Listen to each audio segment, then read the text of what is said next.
Hello students, welcome to my channel nursing book camp. I am your educator Bhavna Pawar ma'am. आज हम बात कर रहे हैं एनीमिया की सीरीज़ में सिकल सेल एनीमिया। इसके प्रीवियस में हमने एनीमिया का थोड़ा सा डिस्ट्रीब्यूशन पढ़ा था, जिसमें हम लोग क्लासिफिकेशन के अंदर haemorrhagic anaemia, haemolytic and nutritional deficiency anaemia पढ़ चुके हैं। तो हीमोलाइटिक एनीमिया के अंदर हमने सिकल सेल एनीमिया पढ़ा था। हीमोलाइटिक एनीमिया मतलब कि बॉडी के अंदर कुछ ऐसा इन्फेक्शन हो गया है जिसकी वजह से हमारी जो बॉडी है वो अपने ही अच्छे सेल्स को डिस्ट्रॉय करने का काम कर रही है। ठीक है, मतलब ये क्या है, auto immune disease condition. Okay, तो इसमें हम लोग फर्स्टली देख रहे हैं सिकल सेल एनीमिया। ओके, तो स्टार्ट करते हैं हम लोग सिकल सेल एनीमिया से। अभी तक आपने चैनल को सब्सक्राइब नहीं करा है तो कर दीजिए, आपके दोस्तों के साथ में भी शेयर कर दीजिए।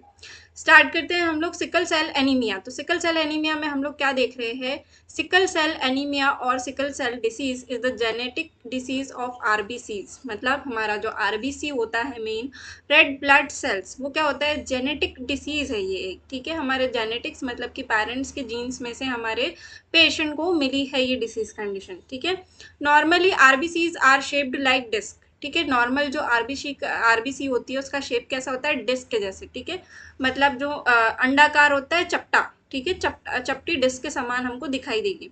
विच gives them flexibility to travel through even small blood vessels. ठीक है, जो कि क्या करती है, उनको एक लचीलापन देती है। किसके लिए, ताकि वो ट्रैवल कर पाए हमारे ब्लड वेसल्स के अंदर। ठीक है, कैपिलरीज के अंदर, हमारी बॉडी के अंदर ब्लड वेसल्स होते हैं जिसमें से हमारा ब्लड क्या करता है, फ्लो करता है। ठीक है, तो वहां से निकलने के लिए जो आरबीसी का एक पर्टिकुलर शेप है जो कि डिस्क के जैसा है, ठीक है, चपटा है, वो उसको हेल्प करता है वहां से फ्लो करने के लिए। पर वहीं अगर आरबीसी का शेप हम कुछ अलग कर दे, कुछ चेंज कर दे, तो वो क्या होगा, वहां पे आरबीसी फंसेगी उन कैपिलरीज से निकलने के लिए, उन वेन से निकलने के लिए, उन वेसल से निकलने के लिए। ठीक है, तो यहाँ पे हमको यही बताया है कि नॉर्मली आरबीसी का शेप क्या होता है, डिस्क के जैसा होता है, और वो उसको फ्लेक्सिबिलिटी देता है, लचीलापन देता है। किसके लिए, ताकि वो वेसल से निकल पाए, कौन, हमारी आरबीसीज। ओके, अब यहाँ पर हम क्या देख रहे हैं, in sickle cell anaemia RBC are sickle shaped, means shape like a crescent. Crescent मतलब चंद्रकार दिखाई देती है हमको। ठीक है, चंद्रमा जो आधा हो, ठीक है, उसके जैसे हमको दिखाई देती है। इसका मतलब क्या होता है, which makes them sticky and rigid and prone to getting trapped in small blood vessels. ठीक है, अब यहाँ पे हम क्या देख रहे हैं कि जब हमारा जो आरबीसी का शेप है वो एक डिस्क के समान था तो इजीली क्या हो रहा था, वेसल से निकल जा रहा था। ठीक है, पर अगर वही जो आरबीसीज है हमारी, ठीक है, ब्लड वेसल्स आरबीसीज है हमारी, वो क्या करेगी, अगर चंद्रकार हो गए, ठीक है, चंद्रकार अगर हमको दिखाई देने लग जाए, तो वो क्या करेगी, उसको फ्लो करने में प्रॉब्लम होगी, और साथ में वो क्या होगी, ब्लड वेसल्स के अंदर फंसेगी ज्यादा। और क्या होगा उसके साथ में, रिजिड होगी। ठीक है, मतलब बहुत ही टफ होगी, रफ होगी, है ना, वो टकराव होगा, उसमें आपस में भी टकराव होगा उनके अंदर। And prone to getting trapped, मतलब कि वो ट्रैप हो सकती है, फंस सकती है हमारी ब्लड वेसल्स के अंदर, जिसकी वजह से वहां पे क्या हो सकता है, ऑकल्शन हो सकता है ना, इन्फेक्शन हो सकता है वहां पे, है ना। तो इस तरीके की आपको कंडीशन देखने को मिल सकती है। This condition result in empire circulation, जिसकी वजह से जो ब्लड सर्कुलेशन है वो भी कैसा हो सकता है, इम्पेयर, मतलब कि सही से नहीं चल रहा ब्लड सर्कुलेशन। अब आपकी बॉडी में ब्लड है, वही क्या करता है, ऑल ओवर ब्लड सर्कुलेट होता है, वही आपको ऑक्सीजन पहुंचाता है, न्यूट्रिएंट पहुंचाता है। आपकी पूरी बॉडी, पूरा जो ब्लड सर्कुलेशन है उसी के ऊपर डिपेंड करती है, उसी के ऊपर काम करती है। तो ये इम्पेयर कर देगा किसको, ब्लड सर्कुलेशन को, जिसकी वजह से कॉम्प्लिकेशंस आ सकते हैं। ठीक है, this kind of RBC life span is reduce to 10 to 20 days। अब नॉर्मली अगर आपने आरबीसी के बारे में पढ़ा हुआ है, मेरे चैनल पर डला हुआ है इसके एनाटॉमी, ठीक है, ब्लड की एनाटॉमी, तो अगर आपको आरबीसी के बारे में पता है तो आरबीसी का बेसिकली लाइफ स्पैन कितना होता है, 90 to 120 days का होता है। ठीक है, तो यहाँ पे देखिए आप, आरबीसी का लाइफ स्पैन कितना ज्यादा कम हो गया, एकदम से ड्रास्टिकली 3 गुना कम हो गया, है ना, 10 to 20 days हो गया। नॉर्मली आरबीसी का लाइफ स्पैन कितना है हमारे पास, 90 to 120 days। और यहाँ पर अगर सिकल सेल एनीमिया किसी पेशेंट को हो जाए तो उनकी आरबीसी का लाइफ स्पैन कितना हो जाएगा, 10 to 20 days का। मतलब ऑटोमेटिकली पेशेंट का हीमोग्लोबिन लेवल क्या हो जाएगा, गिर जाएगा। ठीक है, यहाँ पे हमको समझ में आ रहा है किस वजह से, क्योंकि जो सिकल सेल एनीमिया है उसमें जो आरबीसी है उसका शेप या तो चंद्रकार या एस शेप जिसको हम बोलते हैं, उस शेप का हमको दिखाई देने लगा है। ठीक है, और नॉर्मली जो सिकल सेल एनीमिया के अलावा अगर हम नॉर्मली हम देखें आरबीसी का शेप, तो वो होता है हमारा डिस्क शेप का। ठीक है। आई होप आपको यहाँ तक समझ में आ गया होगा। नॉर्मल शेप जो है हमारे आरबीसी का वो डिस्क के जैसे होता है। सिकल सेल एनीमिया वाले पेशेंट का जो आरबीसी है उसका शेप आपको अर्धचंद्राकार दिखाई देगा या एस शेप का दिखाई देगा। साथ में ये एक जेनेटिक डिसीज है, मतलब कि हमारे जीन्स में आई है, हमारे पेरेंट्स और ग्रैंड पेरेंट्स के थ्रू। साथ ही में आरबीसी का लाइफ स्पैन 10 to 20 डेज हो जाता है सिकल सेल एनीमिया वाले पेशेंट का। तो ये बातें हमको याद रखनी है। नेक्स्ट देखते हैं हम लोग कॉजेस क्या क्या हो सकती है। जैसे कि हमको पता है ये एक जेनेटिक डिसीज कंडीशन है, ठीक है, इतना तो हमें पता चल चुका है कि एक टाइप की जेनेटिक डिसीज कंडीशन है। तो इसी में हम लोग कॉजेस क्या देख रहे हैं। It is a inherited disease. People who have disease inherited 2 copies of sickle cell gene, one from each parent. मतलब कि आपके मदर और फादर दोनों को सिकल सेल एनीमिया की कंडीशन रही हो, या तो फिर उनके पास में सिकल सेल एनीमिया का जीन हो कि उनके पेरेंट्स के पास में कहीं से वो जीन आया है, उनके ब्लड लाइन में था, फिर उनसे पास हुआ आपकी मदर को, फिर उनसे आपके पास में आया और आपके पेरेंट के पास में भी सिकल सेल का जीन था, तो वो मिलके आपको क्या कराता है, सिकल सेल एनीमिया कॉज कराता है। ठीक है। This sickle cell gene makes abnormal Hb, ये क्या करते हैं, अबनॉर्मल हीमोग्लोबिन प्रोड्यूस करने का काम कर रहे हैं। अब यहाँ पर हम लोग क्या देख रहे हैं, ठीक है, अब यहाँ पर हम लोग समझते हैं कि सिकल सेल एनीमिया बेसिकली हमको जेनेटिकली कैसे मिल रहा है। तो जेनेटिकली हमको कैसे मिल रहा है, अगर हमारी जो मदर है उनके अंदर सिकल सेल का जीन है और हमारे फादर है उनके पास सिकल सेल का जीन बिल्कुल भी नहीं है, तो आपके पास जो जीन आता है, ठीक है, उसमें भी सिकल सेल एनीमिया होगा। और अगर आपके दोनों पेरेंट्स को, मदर और फादर दोनों के, इसमें क्या होगा, सिकल सेल का जीन रहेगा, तो आपको सिकल सेल एनीमिया की कंडीशन होगी। ठीक है।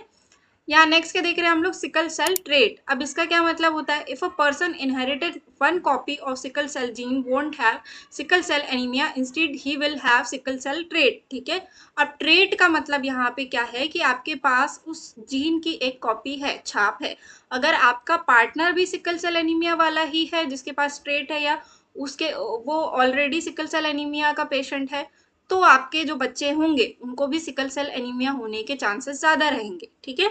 तो ये बेसिकली डिपेंड करता है ऑल ओवर जेनेटिक के ऊपर। ठीक है। Person with sickle cell trait have no symptoms and lead normal life, but person with sickle cell trait can pass genes to their children. यहाँ पर हमने पहले यही समझा, ठीक है, कि अगर पेशेंट को क्या है, सिकल सेल एनीमिया, उनके मदर फादर दोनों के अंदर जीन है, तो पेशेंट को सिकल सेल एनीमिया होगा। अगर दोनों पेरेंट्स में से किसी एक पेरेंट के पास ही सिकल सेल जीन है और वो इनहेरिट हो रही है आपके पास में आ रही है, तो आपको सिकल सेल एनीमिया कंडीशन होने के चांसेस बहुत कम है। आप नॉर्मल लाइफ जी सकते हैं, पर आपके जीन में वो रहेगा। अगर आपके पार्टनर के पास भी सिकल सेल एनीमिया का जीन होगा तो आपके बच्चों को होने के चांसेस ज़्यादा रहेंगे। ठीक है। तो यहाँ पर इतना हमको समझ में आ चुका है। अब इसकी पैथोफिजियोलॉजी अच्छे से समझ लेते हैं। If both genes have sickle cell genes, मतलब कि जो मदर फादर है दोनों के पास में सिकल सेल का जीन प्रेजेंट था, तब क्या होगा, person have sickle cell Hb. Person के पास, मतलब जो हमारे पास पेशेंट आया है उसके पास में सिकल सेल एचबी होगा, मतलब उसका एचबी अब नॉर्मल हमको दिखने को मिलेगा। एचबी स्टिक्स टू आरबीसी, हमको पता है कि जो हीमोग्लोबिन होता है वो कहाँ पे चिपकता है, जाकर के आरबीसी के अंदर ही होता है। RBC elasticity loss and doesn't change shape. ठीक है। आरबीसी की जो इलास्टिसिटी है, ठीक है, जो लचीलापन है, वो क्या हो जाएगा, खत्म हो जाएगा, जिसकी वजह से उसका शेप जो है वो डिस्क के शेप में नहीं बन पाएगा, प्रॉपर डिस्क की शेप का नहीं हो पाएगा। वो कैसा रहेगा, वो अर्धचंद्राकार ही रहेगा। आरबीसी ऑकल्ट्स इन स्मॉल वेसल, जिसके कारण क्या होगी, आरबीसी कहाँ फंसेगी, जो स्मॉल वेसल्स है उसके अंदर जा करके फंस जाएगी। डिस्ट्रक्शन ऑफ सिकल्ड आरबीसी, और उसकी वजह से क्या होगा, जो आरबीसी है वो भी क्या होगी, जल्दी जल्दी डिस्ट्रॉय होगी। नॉर्मल लाइफ स्पैन आरबीसी का 90 to 120 डेज है, और सिकल सेल वाली जो आरबीसी होगी उनका लाइफ स्पैन 10 to 20 डेज का हो जाएगा, जिसको हम क्या बोल रहे हैं, सिकल सेल एनीमिया। ओके। इतना यहाँ पे समझ में आ गया। जेनेटिकली ये हमको मिलती है, पेरेंट से मिलती है। अगर एक पेरेंट से आपको मिली है तो वो सिकल सेल ट्रेट कहलाएगा। अगर बोथ पेरेंट्स आपके अंदर आई है तो उसको हम बोलेंगे सिकल सेल एनीमिया। ठीक है। यहाँ तक हमको समझ में आ गया। नेक्स्ट हम देखेंगे इसके साइन एंड सिम्टम्स क्या हो सकते हैं। Chest pain, abdominal pain and bone pain. ये पेन क्यों हो रहा है, क्योंकि हमारा जो अबनॉर्मल शेप है आरबीसी का, वो हमारे बॉडी की ब्लड वेसल में जाकर के फंस रही है, जो कि क्या कॉज कर रहा है, पेन को कॉज कर रहा है। ठीक है। वहां पे क्या हो रहा है, ब्लड अक्यूमुलेट हो रहा है, ठीक है, ऑक्लूड हो रहा है, उसकी वजह से क्या होगा, पेन कॉज करेगा। ब्रेथलेसनेस क्योंकि प्रॉपर अमाउंट में आरबीसी नहीं बन रही, आरबीसी का डिस्ट्रक्शन ज़्यादा हो रहा है जिसकी वजह से प्रॉपर ऑक्सीजन कैरी नहीं हो रहा ऑल ओवर द बॉडी, तो ब्रेथलेसनेस भी पेशेंट को फील हो सकती है। ब्रेथलेसनेस के बाद में फटीग लगेगी, ठीक है। अगर आपकी बॉडी के अंदर प्रॉपर अमाउंट में आरबीसी और एचबी नहीं हो तो आपको फटीग, थकान ज़्यादा लगती है, चक्कर जैसी कंडीशन ज़्यादा होती है, चक्कर आपको आती है, भूख कम लगता है, वेट कम होता है, ठीक है। तो ये सारी कंडीशन आप देख सकते हैं। साथ ही में हम क्या बोल रहे हैं, जॉन्डिस, बिकॉज क्या हो रहा है यहाँ पे आरबीसी का प्रोडक्शन ज्यादा हो रहा है जिसके कारण क्या हो रहा है, जो बिलिरुबिन है उसका प्रोडक्शन भी ज्यादा हो रहा है जिसकी वजह से क्या हो सकता है, जॉन्डिस कॉज हो सकता है। यहाँ पर इंक्रीज हार्ट रेट, ठीक है। अब आपकी बॉडी क्या कर रही है, वहां पर आरबीसी का डिस्ट्रक्शन और फॉर्मेशन फास्टली हो रहा है, रैपिडली, तो आपका हार्ट रेट भी क्या होगा, इंक्रीज हो जाएगा। पुअर आईसाइट और ब्लाइंडनेस की कंडीशन भी हो सकती है, स्ट्रोक की कंडीशन, आप समझ पा रहे हैं, ब्लड सर्कुलेशन प्रॉपरली नहीं हो रहा, कहीं ना कहीं जा करके ब्लड अक्यूमुलेट हो रहा है जो कॉज कर सकता है किसको, स्ट्रोक को, ठीक है। एक्सेसिव थर्स्ट भी हो सकती है क्योंकि आप क्या कर रहे हो, आपको ब्रेथलेसनेस फील हो रही है, फटीग फील हो रहा है, आपकी बॉडी में ऑक्सीजन प्रॉपर अमाउंट में नहीं जा रहा है जिसकी वजह से आपको एक्सेसिव थर्स्ट भी लगेगी। स्किन अल्सर्स, अगेन हम किसकी बात कर रहे हैं, ब्लिस्टर्स की बात कर रहे हैं, है ना। उसके साथ में क्या है, ब्लड फॉर्मेशन की बात कर रहे हैं, मतलब क्या है, ब्लड एक जगह अक्यूमुलेट हो गया है, वहां से स्किन क्या होगी, फट जाएगी, जो कि क्या करेगी, अल्सर बताएगी आपके स्किन में। डिलेड ग्रोथ, पेशेंट की ग्रोथ जो है वो भी डिले हो सकती है। एक अडल्ट को अगर हमने क्या क्या डिटेक्ट किया है कि उसको सिकल सेल एनीमिया है तो उसका वेट लॉस हमको दिखाई दे सकता है, उसके एज के अकॉर्डिंग उसका वेट ना होना भी एक कारण हो सकता है ना। एंड अदर जो हमने साइन एंड सिम्टम्स पढ़े वो भी हमको देखने को मिल सकते हैं। नेक्स्ट देखते हैं हम लोग डायग्नोसिस, इसकी हम लोग कैसे करेंगे, कैसे पता करेंगे कि पेशेंट को सिकल सेल एनीमिया है। तो फर्स्ट डायग्नोसिस हम लोग क्या देख रहे हैं, पेशेंट की हिस्ट्री कलेक्शन, पास्ट हिस्ट्री देखेंगे, ठीक है। उसके पेरेंट्स की हिस्ट्री देखेंगे कि ब्लड की कमी होती है क्या पेरेंट्स की बॉडी के अंदर, है ना, किसी और कारण से तो नहीं हो रहा है, ये सब हम लोग चेक करेंगे। फिजिकल एग्जामिनेशन करेंगे कि पेशेंट की बॉडी में हमको कहीं डिस्कलरेशन तो नहीं दिखाई दे रहा है, ठीक है, नेक्रोसिस तो नहीं दिखाई दे रहा है पेशेंट के हाथ पैर में या कहीं पर भी, तो ये सारी चीजें हम लोग चेक करेंगे, है ना। हार्ट रेट पेशेंट का मॉनिटर करेंगे, ठीक है। ब्लड इन्वेस्टिगेशंस करेंगे। तो फिजिकल एग्जामिनेशन हम लोग मेनली यहाँ से स्टार्ट करते हैं। फिर हम लोग क्या देख रहे हैं, एचबी इलेक्ट्रोफोरोसिस, तो ये क्या होता है, इसमें हम क्या करते हैं, पेशेंट के एचबी में सिकल सेल एनीमिया का ट्रेट देखते हैं, मतलब कि पेशेंट के आरबीसी का शेप देखेंगे कि वो किस शेप की, और फिर हम लोग डिटेक्ट करेंगे कि पेशेंट को सिकल सेल एनीमिया है या नहीं है। देन हमको ब्लड टेस्ट से क्या पता चलेगा, ब्लड इन्वेस्टिगेशन सीबीसी अगर हम कराएंगे, सीबीसी का फुल फॉर्म क्या है मुझे कमेंट सेक्शन में आप बताइएगा, ठीक है। तो सीबीसी कराने पे हमको क्या मिलेगा, आरबीसी डिक्रीज होते हुए दिखाई देगी, रेड ब्लड सेल जो होता है वो डिक्रीज्ड मिलेगा पेशेंट की बॉडी के अंदर। इसके साथ में डब्ल्यूबीसी इंक्रीज्ड मिलेगी क्योंकि पेशेंट की बॉडी में क्या है, इन्फेक्शन प्रेजेंट है, ओके। एचबी काउंट जो पेशेंट का है वो डिक्रीज होगा क्योंकि आरबीसी क्या हो रही है, रैपिडली डिस्ट्रॉयड हो रही है, तो पेशेंट की बॉडी में एचबी रहेगा क्या, बिल्कुल भी नहीं रहेगा, ठीक है। अभी तक आपको इतना समझ में आ जाना चाहिए कि हमारी बॉडी में आरबीसी क्या है, एचबी क्या है और ऑक्सीजन का इससे क्या लिंक है। अगर आपको नहीं समझ में आया तो मुझे फॉलो करिए, ठीक है। इसके शॉर्ट्स जो है वो हम डालते रहते हैं तो आप देखेंगे आपको समझ में आएगा, नहीं आएगा तो कमेंट सेक्शन में जरूर बताइए। रेटिकुलोसाइट काउंट डिक्रीज, अब रेटिकुलोसाइट क्या होता है, हमारी बॉडी के अंदर जब आरबीसी बन रहा होता है, मतलब जो इमेच्योर आरबीसी है, ठीक है, उसको हम लोग बोलते हैं रेटिकुलोसाइट। अब आरबीसी का फॉर्मेशन कैसे होता है, ये बहुत बड़ा क्वेश्चन है हमारे पास में कि आरबीसी का प्रोडक्शन हम लोग, हमारी बॉडी जो है वो कैसे करती है, बेसिक से आरबीसी हमारी बॉडी में कैसे बनती है, ठीक है। तो इसके बारे में भी हम लोग डिस्कस जरूर करेंगे।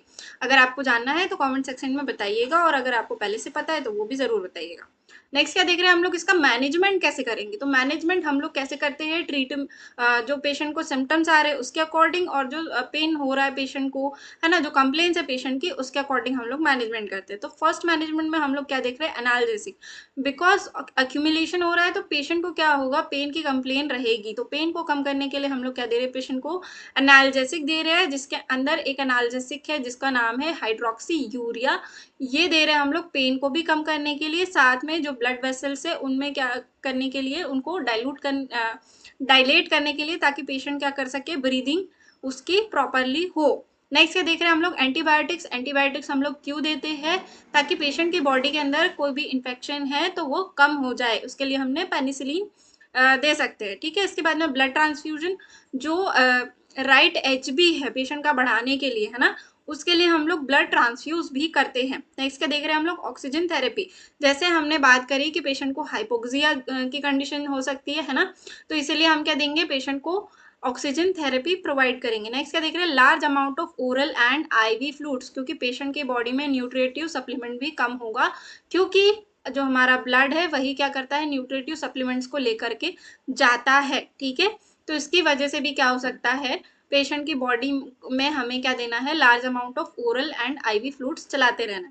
नेक्स्ट क्या अदर मैनेजमेंट देख रहे हैं हम लोग। अदर मैनेजमेंट में हम लोग क्या देखेंगे, डायलिसिस और kidney transplant for kidney disease.